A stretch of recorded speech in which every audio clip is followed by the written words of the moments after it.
नमस्कार, आप देख रहे हैं इंडिया फर्स्ट 24 न्यूज और मैं हूं आपके साथ मानवी ठाकुर। शुरुआत करते हैं आज की खास खबरों के साथ। विश्व हिंदू परिषद द्वारा चलाए जा रहे अपना त्योहार अपनों से व्यवहार अभियान को लेकर सियासी घमासान तेज हो गया है। इस अभियान पर अब पूर्व कानून मंत्री पीसी शर्मा ने तीखी प्रतिक्रिया दी है।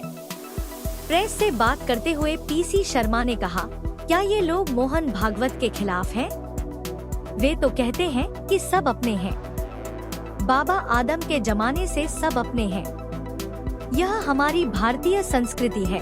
उन्होंने आरोप लगाया कि इस तरह के नारों और अभियानों से भारतीय संस्कृति और सांप्रदायिक सौहार्द पर चोट पहुंचाई जा रही है।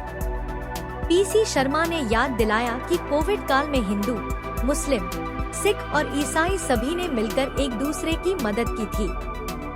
उन्होंने सवाल किया, क्या यह लोग उस एकता और भाईचारे के खिलाफ हैं? शर्मा ने कहा कि भारत के सभी त्योहार प्रेम, एकता और सांप्रदायिक सौहार्द का संदेश देते हैं और ऐसे प्रयास इन मूल्यों को नुकसान पहुंचाते हैं।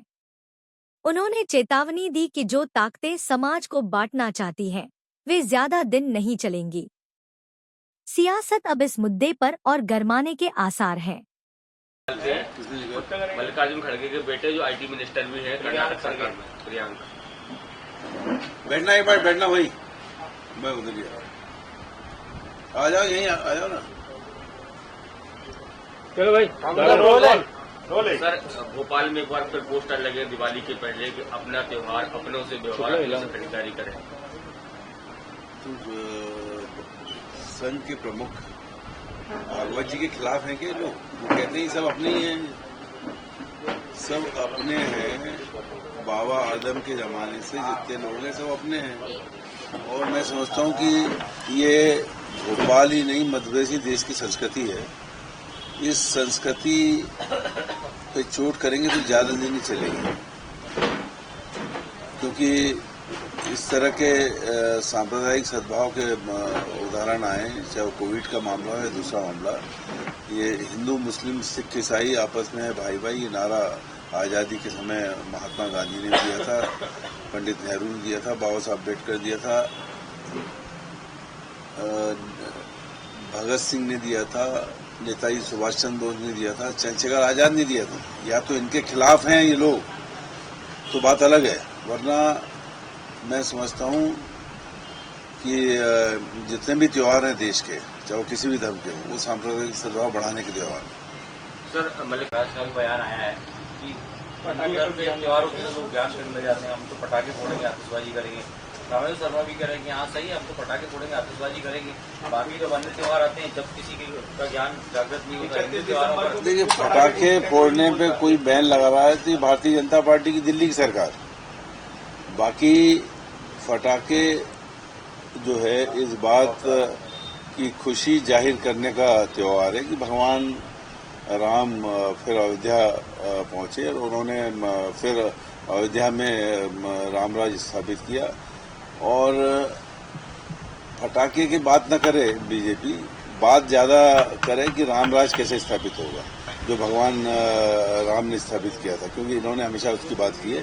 फटाके तो फोड़ेंगे ही, कौन रोक लेगा। लेकिन उसी फटाके की दुकानें जो 30 साल से विट्ठल मार्केट में लगती थी, उसको परमिशन नहीं मिल रही है।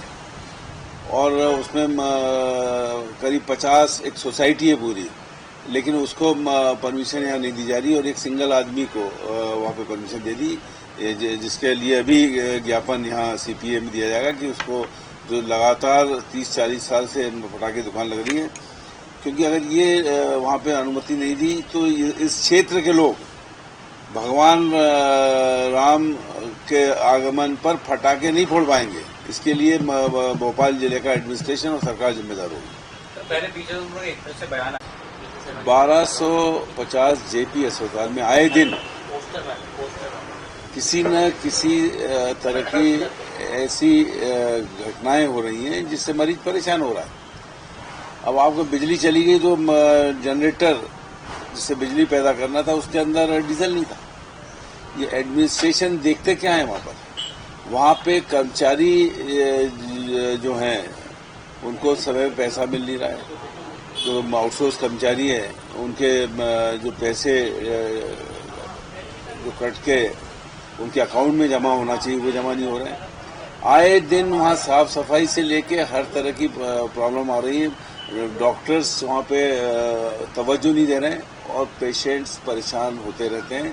मैं वहाँ के सिविल सर्जन और CMHO से कहना चाहूँगा कि ये देखें और ये भी देखें।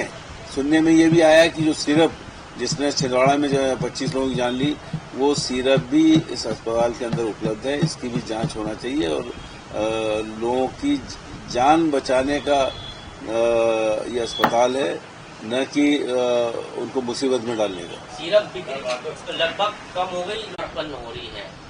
वहाँ पर दलित संगठनों ने ऐलान कर दिया है कि 15 अक्टूबर को हम लोग जो है 1 लाख जूते लेकर पहुँचेंगे।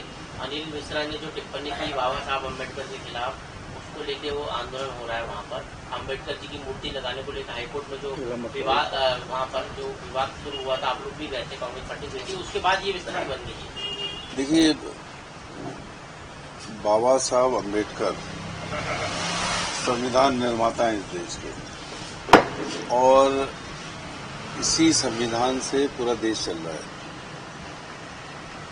और जब ये जो निर्माता मतलब जितने भी कोर्ट्स हैं जो डिसीजन होते हैं इसी बाबा साहब के संविधान के तहत होते हैं, तो उनकी वहाँ मूर्ति लगती है तो मैं समझता हूँ कि गौरव की बात है।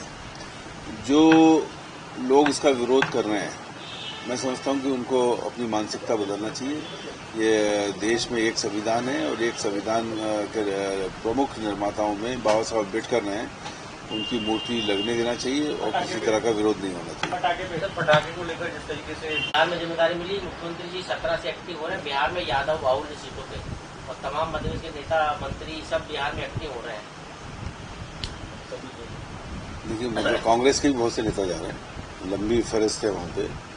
हम लोग भी सब जाएंगे और ये मान के चलिए वहाँ तेजस्वी यादव है, यादवों के वोट बटोरने के लिए तेजस्वी यादव है और बाकी के वोट बटोरने के लिए राहुल गांधी है।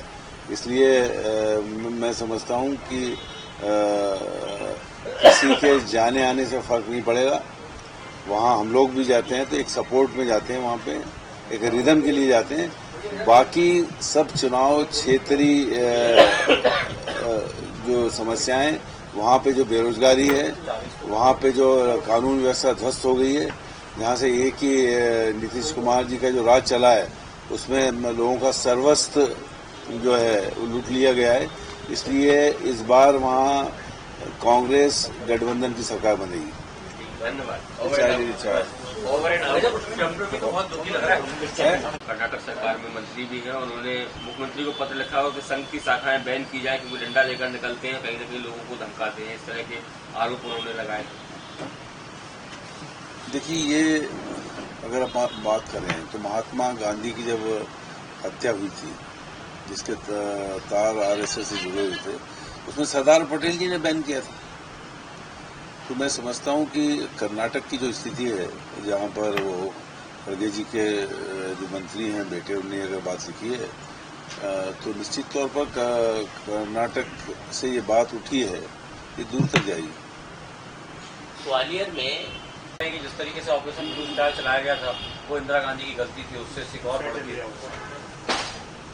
देखिए, ये आजकल कोई भी इस तरह के स्टेटमेंट देते हैं तो ये कहीं ना ED वगैरह इनके जो दबाव होते हैं, इन दबाव में बहुत से नेता बोलते रहते हैं। लेकिन अगर फेलियर की बात करो तो जो पाकिस्तान से अभी युद्ध हुआ उसमें 3 दिन के अंदर जो सरेंडर कर दिया प्रेसिडेंट ट्रंप के कहने पर, नहीं तो POK हिंदुस्तान के अंदर आ सकता था और ये आतंकवादी गतिविधि बंद हो सकती थी। क्योंकि सवाल था वो 26 लोगों की जिनकी हत्या हुई थी, उसमें एक पीड़ित बहन जिसका पति उसमें शहीद हुआ था, उसने मना किया कि ये पाकिस्तान से मैच क्रिकेट नहीं खेला जाए। उसके बाद भी पैसे के लिए ऐसे जो क्रिकेट कंट्रोल बोर्ड है उसको पैसे की लालच थी, इसलिए वो चला। उसने कहा कि ये दुखद है कि पाकिस्तान से हम खेल कर रहे हैं, हाथ नहीं मिला रहे, इससे कुछ नहीं होगा। जिसने हमारे 26 लोगों की जान ली वहाँ खेलना ही नहीं था। तो कुल मिला के फेलियर उस लड़ाई में हुआ, क्योंकि उसके पहले ये कहा गया था कि एक हफ्ते में फिर आईपीएल शुरू होगा, जब आईपीएल चल रहा था। तो इनको कैसे मालूम कि युद्ध बंद हो जाएगा। तो ये सब युद्ध बंद करके अमेरिका को खुश किया गया, और आज वही अमेरिका आंखें दिखा रहा है। हिंदुस्तान के लोगों को वहाँ अगर जाना है बच्चों को तो 80 लाख रुपए वीजा की फीस लगेगी। ये सब इन चीजों के परिणाम हैं। एक और आज की खबरों में बस इतना ही। जल्द होगी मुलाकात, तब तक के लिए नमस्कार।